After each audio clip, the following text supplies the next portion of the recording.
After that, we have decided we will conduct the weekly test for your knowledge.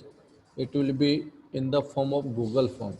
Okay, Google form पे every week will take the test.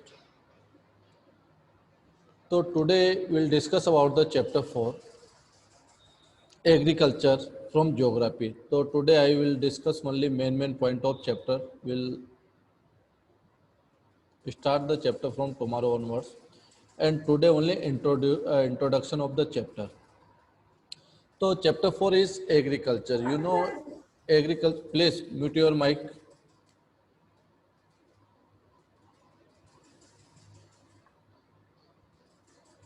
Yes. So chapter 4 is agriculture, or you know this term agriculture very well. कि agriculture means our economy is divided into three sector. One is the primary sector, secondary sector and tertiary sector. Primary sector in this activities based on the natural resources. We get the natural resources and we utilize without any modification. उन्हीं natural resources को हम utilise करते हैं without any modification, without any help of industries. We use natural resource. अब what are the example of the such activity, such sectors, यानी activities those are done in the such sectors. तो activity like agriculture. Suppose we grow the crop, there are different season like a rabi crop, kharif crop, zaid crops, and later on during the harvesting we cut the crop, harvest the crops. After that we utilize without any modification. So this is known as the primary sector. Primary sector में हम natural resources को without modification use करते हैं. And in next sector when we modify the natural resources into the other product with the help of industries. जब हम किसी भी natural resources को by help of the industries we change into the valuable product that is known as the secondary sector.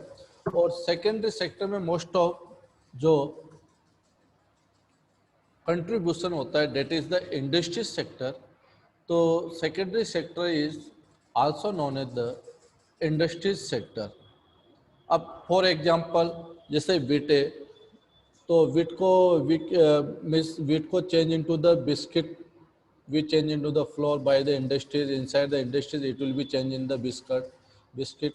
और may be the जैसे cotton है, तो by help of the manufacturing industries cotton change into the thread, later on the clothes, later on change into the shirt और may be the pant, जो भी you know textile और garments में हम change करते हैं. तो this are the example of secondary sector. In secondary sector we change one product into other valuable product. उसकी वैल्यू चेंज हो जाती है. अब जैसे आप कॉटन है, उसकी इतनी प्राइसेज नहीं होती, but when you purchase the shirt it may be 500 to 600 rupees normally. तो this process is known as the secondary sector. Secondary sector में सबसे मैक्सिमम कंट्रीब्यूशन होता है इंडस्ट्रीज का. That's why this sector is known as the industries sector also. तो after industries अब both sector we have discuss primary and secondary. Primary में सबसे ज़्यादा कंट्रीब्यूशन होता है दैट इज द एग्रीकल्चर. तो primary sector is also known as the agriculture sector. तो after that एक ऐसा सेक्टर होता है which not a play important role in the production. Means that there is no such production. उसमें production होता ही नहीं, ओनली सर्विस प्रोवाइड होती है. सर्विस प्रोवाइड होती है इन दिस सेक्टर. जैसे फर्स्ट टू सेक्टर के लिए, जैसे सपोज हमने क्रॉप को ग्रो किया किसी भी फार्मर्स ने, तो यू नो जो क्रॉप है तो मार्केट तक ले जाने के लिए ट्रांसपोर्ट आर रिक्वायर्ड. तो ट्रांसपोर्ट जो प्रोवाइड हो रहा है, प्रोवाइड किया जा रहा है, डेट इज द सर्विस. तो this third sector is known as the service sector. Service sector is also known as the tertiary sector. तो इस सेक्टर में सर्विस प्रोवाइड होती है, प्रोडक्शन नहीं होता. जैसे फर्स्ट टू सेक्टर के लिए they need the money to set up the industries. तो पैसा चाहिए, तो bank is the example of service sector, यानी उनको लोन प्रोवाइड करेगा. ट्रांसपोर्ट है, कम्युनिकेशन है। तो this are the example of the tertiary sector. तो this are three sector in economics, primary, secondary and tertiary sector, और contribution of all three sector, तीनों sector की जो इनकम होती है that is known as the GDP, gross domestic production. तो ये three sector होते हैं। तो फर्स्ट में जब चैप्टर का इंट्रोडक्शन हम करेंगे तो थ्री सेक्टर हम डिस्कस करेंगे। Later on agriculture is part of the which sector, will discuss primary sector, you know very well. After that what are the different type of agriculture. So there is the one point missing in your NCERT book, we will discuss because it will be studied in class 10th also. तो there are three season for crop. अब crop के seasons होते हैं, यानी which crop we can grow which time. Different climatic conditions are required to grow the crop. अब हम सोच ले कि बेटा why not we can't grow the such crop inside the our area, because different crop require different climatic condition. Without climatic conditions we can't grow the crop. Grow कर सकते हैं but production will be affected, production नहीं आएगा। Okay, और production नहीं आएगा तो cost will be increase. जब कॉस्ट इंक्रीज होगी तो आपको वो प्राइसेस जब प्रोडक्ट की नहीं मिलेगी, कि आप क्रॉप की नहीं मिलेगी, तो यू नो आपको लॉस होगा। तो कोई भी इंटरप्राइजेस और एनी ह्यूमन बीइंग्स कभी भी लॉस में बिजनेस नहीं करता है। ओके, तो हमें एक डिफरेंट क्लाइमेटिक कंडीशन चाहिए हर क्रॉप के लिए, उसी के अकॉर्डिंग क्रॉप ग्रो होती है। First in the onset of monsoon, are you hearing my voice dear? Yes, sir. Yes. तो next three crop season. First onset of monsoon, जब मॉनसून स्टार्ट होता है इनसाइड इंडिया, तो इन द मंथ ऑफ मई और जून, जो जून का लास्ट वीक, और may be in the month of जुलाई फर्स्ट वीक, जब भी रेनफॉल होती है, it depend on the rainfall. तो जब भी रेनफॉल होती है तो उस समय जो क्रॉप ग्रो की जाती है, डेट सीजन ही नोन है the kharif season, that is known as the kharif season. यानी ऑन से जो उसका सोविंग टाइम होता है क्रॉप का, that is the first week of July और at the end of June. Mostly average time ये होता है, but some time it depend on the rain also. कभी कभी रेन डिले हो जाती है और मे बी अर्लियर हो जाती है, तो 5 to 10 डेज अर्ली और लेट हो सकता है। तो that season is known as the kharif season. अब that crop it take the 3 or 4 month. तो इनका जो हार्वेस्टिंग टाइम होता है, क्रॉप को कट करने का टाइम होता है, that is the in the month of October and November, end of the October और फर्स्ट वीक और may be the in the month of November, it depend on climate. तो this is the kharif season. Sowing time first week of July या last week of June, and harvesting time October and November. तो that is known as the kharif crop. अब what are the example, अब अभी कौन सी crop का harvesting होती है, क्या क्या एग्जांपल से वी कैन टेक, जैसे सोयाबीन है, दिस इज द मेज है, मक्का, मेज दोनों ही सीजन में होती है। तो this are the example of the kharif crop. Okay, अब आफ्टर दिस, अब दूसरी क्रॉप जब हम लेते हैं तो after harvesting of this crop we sowing the at the starting of November, जो नवंबर मंथ में हम क्रॉप को सोविंग करते हैं, और हार्वेस्टिंग होता है मार्च अप्रैल, यानी मार्च अप्रैल में हम हार्वेस्टिंग करते हैं। Such crops are known as the rabi crop, RABI, rabi crops. इनका हार्वेस्टिंग सीजन्स होता है मार्च और अप्रैल, it depend on temperature. Temperature increase होता है तो एंड ऑफ द मार्च हो सकता है, टेम्परेचर कम होता है it may be the week of April हो सकता है, और different climatic condition different region की होती है। ओके, तो इस क्रॉप के एग्जांपल है विट, विट एग्जांपल है मस्टर्ड। आपने विंटर में देखा होगा कई मस्टर्ड के इनके जो सरसों होती है उसके फूल खिले होते हैं, mustard is example of rabi crop.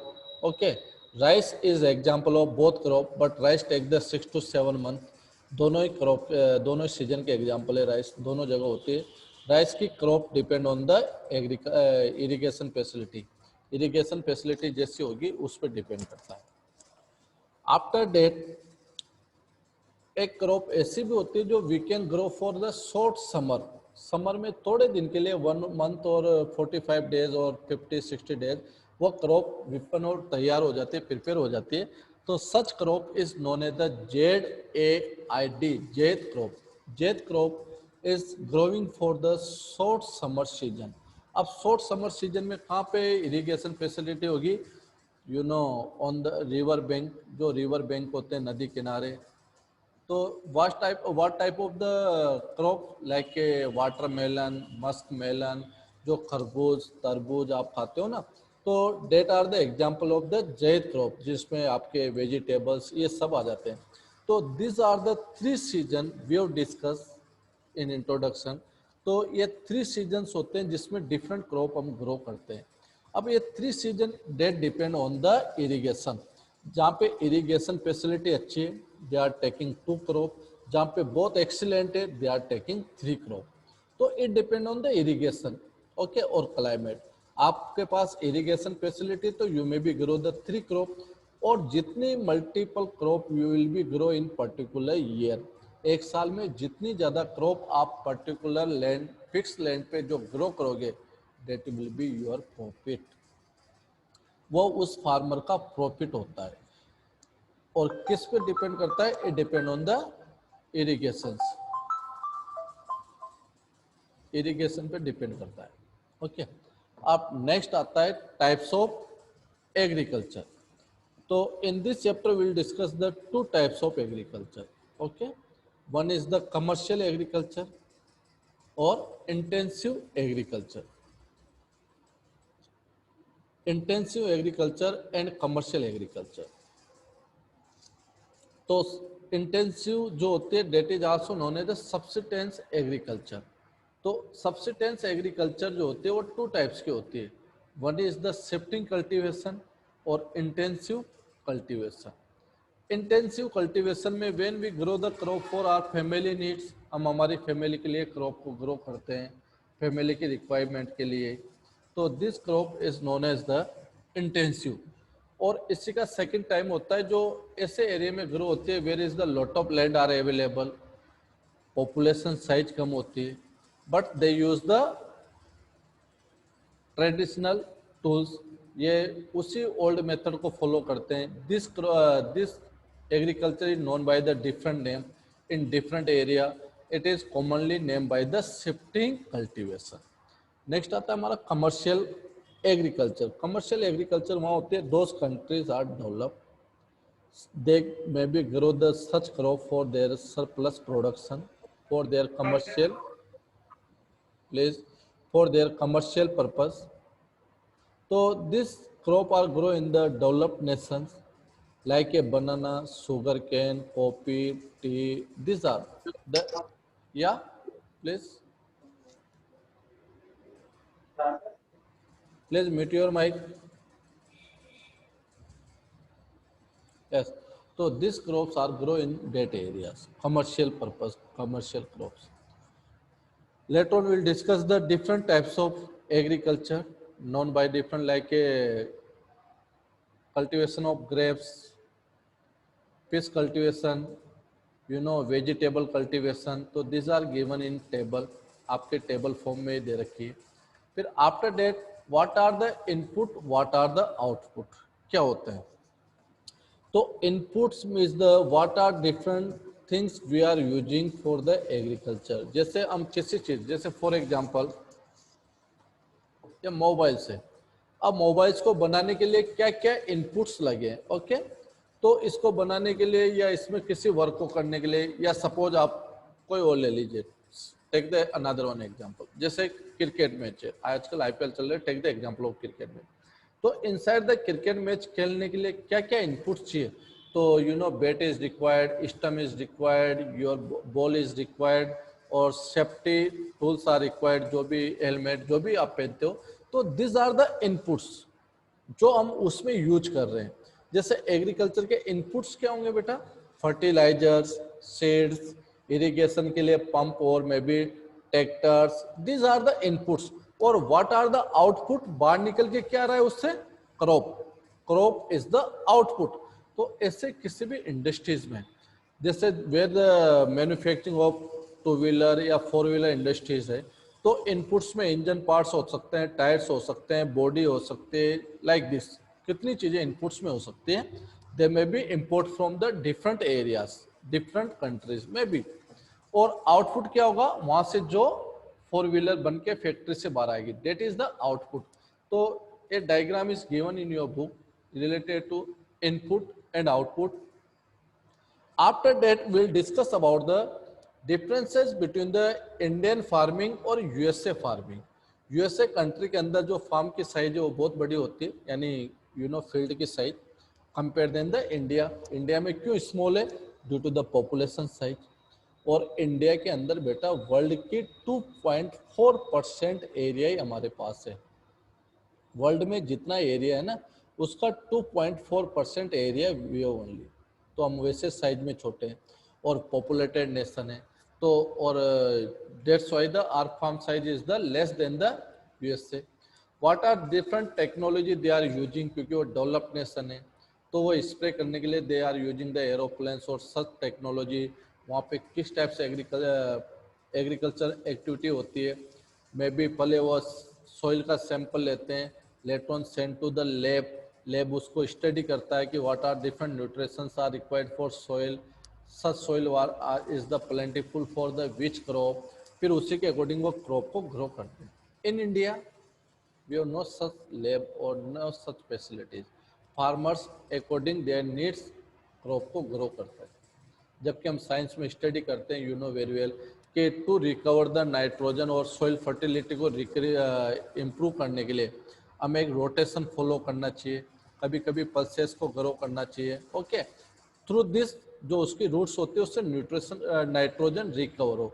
But no one is following the such system. Farmers सोचते हैं कि जो ज़्यादा उसके लिए प्राइसेस हाई होंगे जिस क्रॉप के, ही और she want to grow the such crop. So these are the differences between the USA and Indian farming we'll discuss. So this is the chapter. Those I have given the introduction.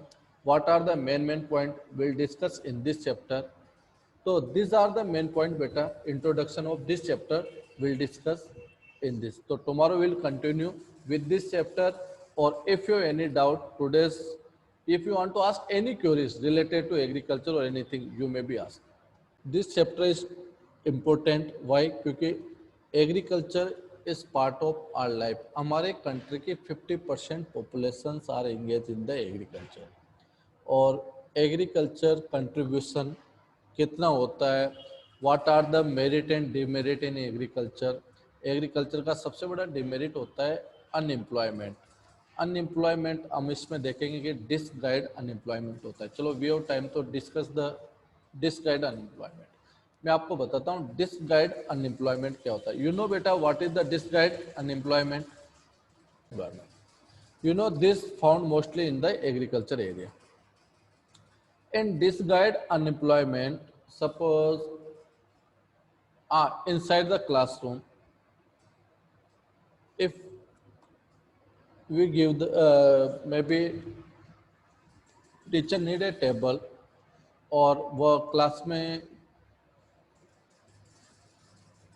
just a minute here, just a minute.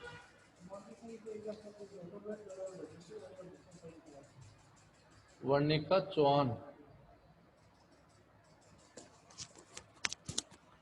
चलो okay, within 2 minutes take a rest of 2 minutes बेटा, just a 2 minutes. तो in disguised unemployment when inside the classroom, take the example of the your classroom. Classroom का example ले लेते हैं हम. तो डिसगाइड unemployment, अगर हम किसी टेबल को किसी वन प्लेस से दूसरी जगह पे शिफ्ट करने के लिए बोलते हैं, तो व्हेन देयर आर 4 स्टूडेंट जाते हैं और वो टेबल को उठाते हैं, तो when we give the order कि रिमूव एनीवन स्टूडेंट को हम वहां से हटा देते हैं, रिमूव कर देते हैं, तो 3 student are able to uplift the tables. और फिर हम बोलते हैं कि नहीं तुम 3 भी मत जाओ, 2 ही उठा के लाएंगे, 2 लेके आ जाते हैं उसको. ओके, फिर हम दूसरे को भी बोलते हैं 2 के बाद कि 1 ही उठाएगा, तो 1 student unable to carry the tables. एक स्टूडेंट टेबल को नहीं उठा पा रहा है, तो minimum how many students are required for that work? 2 student. अगर वहां पे हमने देखा कि शुरू में 4 स्टूडेंट गए थे, तो it means we can say कि 2 students are part of the disguised unemployment, यानी वो वर्क करते हुए तो आपको नजर आ रहे हैं टेबल लेके आते हुए, but they are not using their potential, full potential को यूज नहीं कर रहे वो अपने को। तो 2 स्टूडेंट वहां क्या हो गए, डिसगाइड हो गए, डिसगाइड एम्प्लॉयमेंट बोलते हैं, जो हमें दिखाई नहीं देती है। तो such type of unemployment found in the agriculture sector. Agriculture sector में ऐसे बहुत से एग्जांपल मिलेंगे जहां पे डिसगाइड आप देख सकते हो। जैसे सपोज किसी भी फील्ड पे देयर 5% आर वर्किंग, बट वहां कितने की रिक्वायरमेंट है, ओनली 3 की है, तो 2% आर डिसगाइड, ओके, यानी they are not using the their full potential.